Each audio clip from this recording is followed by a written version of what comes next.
The information Coleman provided was deemed valuable to investigators in the Hubbard case. However, the affidavit represented a radical shift characterized by the prosecution as coming from a now formal confidential informant and leading to grave speculation about his motives. Real Fabio? Yeah. Oh yeah, he's an idiot. Yeah. Oh, I almost had the name.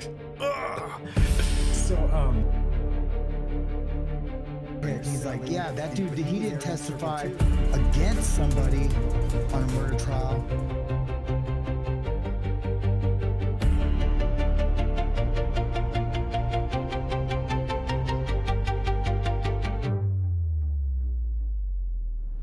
Of this year's session of the Alabama legislature. In an interview Monday, Hubbard said he has no plans of stepping down as Speaker of the House. In the charged political environment of Montgomery, Alabama, especially surrounding the felony corruption case against House Speaker Mike Hubbard, very few dared to challenge the power of the Attorney General's prosecution team. We were accused, but at every step along the way, the court never found any basis for those things. And in this kind of prosecution, when you're investigating and prosecuting people at the highest levels of power in government, you're going to get that sort of tactic. But attorney and radio talk show host Baron Coleman stepped directly into the fire. Ironically, Coleman was once known as a fierce critic of Hubbard, yet the role he played by providing a critical sworn affidavit shifted that dynamic entirely, making him, in the eyes of many, the champion the Alabama House needed. In February 2016, Coleman delivered a 3-page affidavit to Hubbard's defense team. This document was extraordinary. It alleged potential prosecutorial misconduct and fraud centering on Matt Hart, the lead prosecutor in the ethics case. Coleman claimed that Hart had given him information that he concluded was from the grand jury. He further alleged that he used the information in a whisper campaign against Hubbard during the 2014 Republican primary. The affidavit immediately provided the basis for Hubbard's defense to renew their motion to dismiss the felony case.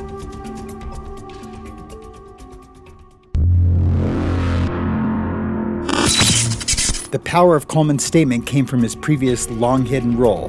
The state revealed Coleman was a confidential informant, a CI for the Attorney General's Special Prosecution Division since the fall of 2012. This status predated his work as a daily radio show host or political consultant for Sandy Toomer. In a very backhanded, sly, wry invitation from him, I'm not accepting it. Had he called me professionally at work and asked me if I would meet with these people, I would probably have done it, but I'm not going to be beat down and challenged on the radio and forced into going to a meeting. It's just not going to happen. For years, he was an unpaid informant, and prosecutors maintained that all his conversations with Matt Hart were lawful and appropriate because they were strictly for the purpose of Coleman conveying information to the state for law enforcement purposes. The information Coleman provided was deemed valuable to investigators in the Hubbard case. However, the affidavit represented a radical shift characterized by the prosecution as coming from a now formal confidential informant and leading to grave speculation about his motives. The tension came to a head when Coleman began publicly criticizing the Attorney General's office on his radio show regarding a legal services contract. The state claimed that Hart called Coleman on January 19, 2016, to assess if his status as an informant had been compromised. Coleman saw it differently. He alleged that Hart's call was an attempt to intimidate him into not criticizing the state's actions. This perceived pressure served as a final tipping point. A strategy of slash and burn, seek and destroy. And, one of the things I love about Donald Trump, you know why I think I fell in love with the man? I never let somebody come at me and don't take them out. Never. Matt Hart came after me from the Attorney General's office. It's important to note the immense legal risk he took. Just months earlier, when the defense tried to subpoena him before he provided the affidavit, Coleman argued in court that the subpoena was frivolous, stating he knew nothing about the grand jury. When he chose to come forward, he willingly contradicted that earlier statement and forced the prosecution's hand, leading the state to disclose his confidential status publicly in an attempt to refute his claims. In short, Coleman prioritized his perception of justice and transparency, sacrificing his utility as a confidential source to deliver the shocking claims contained in his affidavit. The impact of Coleman's affidavit on the Alabama House of Representatives was immediate and dramatic. Despite having been an opponent of Hubard, Coleman was recently lauded as a hero by certain members of the Alabama House of Representatives for coming to the Speaker's defense. The individuals held a serious belief Coleman's testimony might lead the court to dismiss the charges against Hubbard. One lawmaker, Representative Jack Williams, was compelled to organize a formal response after reading the document. Williams noted that while rumors of leaks and wrongdoing had circulated until the affidavit came forth, there was no substantial proof. Williams admitted, "When I read Baron Coleman's affidavit, I gasped several times. It was so shocking." Though he added, "I wasn't surprised because we all had heard those things." And the Alabama legislature is back in session today. State Representative Mike Hubbard, by the way, will continue his role as Speaker of the House. He was reelected today despite being indicted on 23 ethics charges. That indictment came last fall. Hubbard pleaded not guilty. He is still awaiting trial. 99 of the 105 members of the State House voted to reelect him as Speaker. The faith placed in Coleman's allegations led to a remarkable bipartisan effort. Nearly 40 Alabama lawmakers from both Democratic and Republican parties signed a letter addressed to the U.S. Attorney General calling for a full, unbiased federal investigation into Coleman's claims. These legislators openly criticized the handling of the matter, accusing Attorney General Luther Strange of using his office as a political weapon against Speaker Hubbard. Good evening. I'm Sherry Jackson and Trent Butler.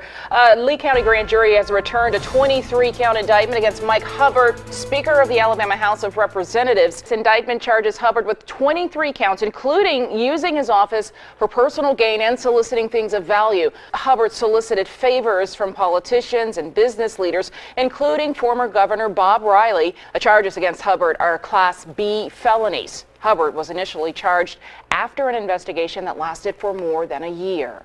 They voiced concerns that the prosecution seemed very political and very much like a waste of taxpayer money, and that the entire situation had put a cloud over everyone.